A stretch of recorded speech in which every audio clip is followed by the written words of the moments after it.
This is our discussion of Richard Nordquist's article, What is Creative Metaphor? As in other readings, I've highlighted key passages that I'd like to discuss in purple and bold. At the top, title, What is Creative Metaphor? It's by Richard Nordquist, and it was last updated May 29th, 2018. The reading's about 5 pages in length. It's a dense reading. It's more difficult, I think, than our other reading. He's collected quotations by thinkers about metaphor. At its most basic form, a metaphor is comparison of two unlike things in order to show a similarity, something that they share that will help you give a deeper insight into it. We use metaphor all the time in everyday life. Oh, what a journey I've had today. You haven't literally had a journey today, but you're trying to express that your day felt so long or so difficult that it was like a long journey. Metaphor is pervasive through our society, and it's a way that we express ourselves. I think that Nordquist has called metaphor here creative metaphor because he means to discuss metaphors that are not our usual metaphors, like life is a journey, which all of us will immediately understand as exactly what it means. We almost see immediately through the metaphor to the meaning. Whereas a creative metaphor will be a little more difficult to untangle because it's likely to be something you've never seen before. And that's why he also calls it a novel, i.e., a new metaphor or an unconventional metaphor, something that isn't your conventional or your ordinary metaphor. So it's going to give you a challenge. And that's this first quote here that Nordquist gives from Richard Rorty, where he describes the metaphor, a creative metaphor, as a challenge to established schemes and conventional perceptions. In other words, it challenges or puts into some difficulty your sort of ordinary perceptions, and what it makes you think harder. So here's the quote from Rorty. A metaphor is, so to speak, a voice from outside logical space. Outside logical space. In other words, it's illogical. It's not something that's literally true or logically true. It throws you a curveball, and it throws you into a slightly different space than just the purely factual, because it says something is other than it is. And let's look at an example in order to understand that. Highlighted here, fear is a slinking cat I find beneath the lilacs of my mind. There's two metaphors in there. Fear is a slinking cat, and beneath the lilacs of my mind. And that's a nice example where you have to sort of pause. I don't think we ordinarily think of fear as a slinking cat. That's a metaphor. It's also an image because it creates this image of this sort of, I guess, probably a black cat with big yellow eyes, like creeping along under a ladder, right? For fear, you're worried about something. And the lilacs in my mind is another because we don't generally think of our minds as flowers, much less like purple bushes that have lovely scent. The idea here, though, is that fear is like a black cat crawling its way into this beautiful floral mind of yours. And so it captures that idea that a mind that is ordinarily beautiful and sweet becomes slinky and dark and distrustful with fear. Same thing for this next passage from Ezra Pound on in the station of a metro, i.e. being in a subway train, the apparition of faces in the crowd, petals on a wet black Bach. And not my experience of the subway, but in here he's saying that all those faces crammed into the train on their way to work or school are like flower petals on a wet black tree branch. And I suppose they have that white pale look against the background of the subway. It's a nice way of looking at us all as little flowers in the subway, elbowing one another and trying to get on. The next passage that is discussed in Nordquist's article is, he goes into quite a bit more detail. And the quote is, you can see it's from Stan Smith, his book, W.B. Yeats, A Critical Introduction, published in 1990. And this is a book on a famous Irish poet, Yeats. And Yeats has some pretty demanding poetry. This is a passage from his poem, Byzantium. And the quote is from the Dolphin-Torn Sea passage.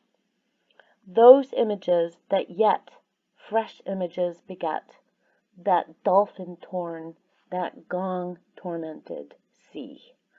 That's the quote from W.B. William Butler Yeats' Byzantium. And here's what Smith has to say about this. Although this last line is acutely visual, that's the dolphin-torn, gong-tormented sea, its three main items, dolphin, gong, and sea, are as much literal as metaphoric elements of the scene.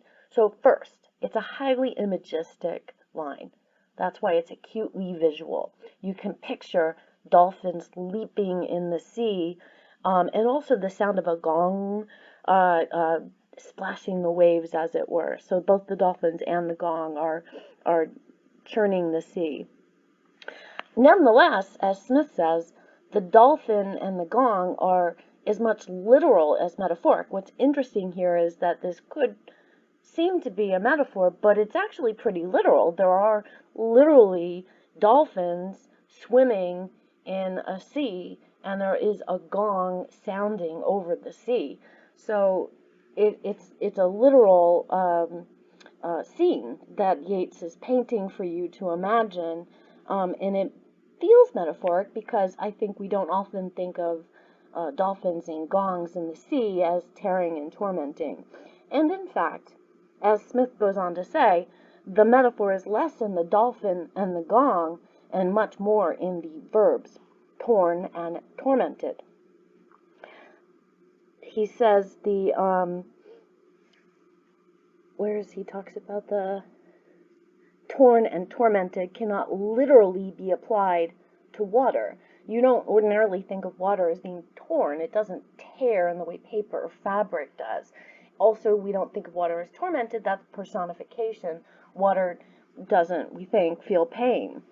So the metaphor actually comes in with those verbs less than the nouns, which is unusual. This definitely is a more complex metaphor.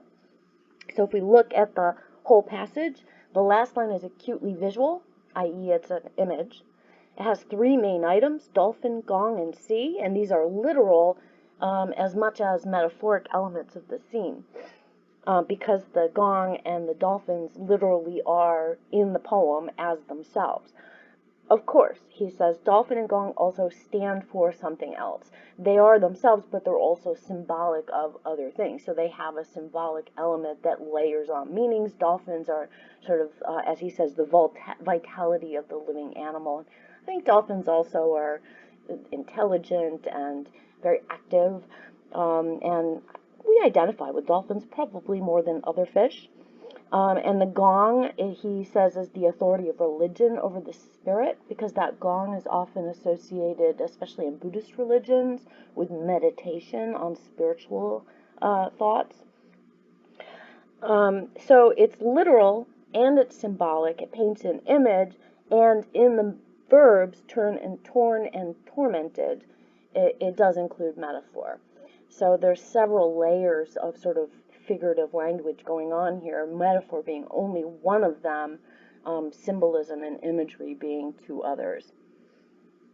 That's an especially complex passage, and that's where you get that sense of the unconventional novel or more complex creative metaphor than what we would use in ordinary speech when we would say, "Oh, what a journey I've had today." In this next passage that I've highlighted in purple, it's a discussion of what writers use metaphor for. Just as writers convey meaning more open-endedly when they use metaphorical language, readers interpret less narrowly than they would literal language.